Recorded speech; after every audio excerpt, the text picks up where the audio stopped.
Hello friends, आप भी अगर कंटारा अ लेजेंड चैप्टर 1 की ओटीटी रिलीज डेट का वेट कर रहे थे तो उसकी ओटीटी रिलीज डेट कंफर्म हो गई है। कंटारा मूवी के अंदर आपको ऋषभ शेट्टी, रुक्मणी वसंत, गुलशन देवायह और जयराम इस मूवी के अंदर देखने को मिले थे। कंटारा मूवी को डायरेक्ट किया है खुद ऋषभ शेट्टी ने, जिसके अंदर आपको एक्शन थ्रिलर देखने को मिलेगा। कंटारा मूवी को 10 में से 8.1 की IMDb रेटिंग मिली है।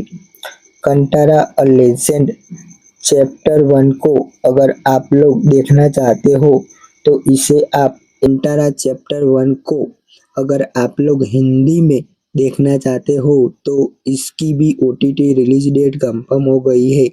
कंटारा चैप्टर 1 को 31 अक्टूबर को अमेज़न प्राइम वीडियो पर तमिल, तेलुगु, कन्नड़ा और मलयालम भाषा में रिलीज किया गया था, लेकिन आप इसको हिंदी में देखना चाहते हो तो इसे 27 नवंबर से कंटारा चैप्टर 1 को हिंदी डब में अमेज़न प्राइम वीडियो पर देख सकते हो। वीडियो अगर आपको पसंद आई हो तो हमारी यूट्यूब चैनल को सब्सक्राइब कीजिए।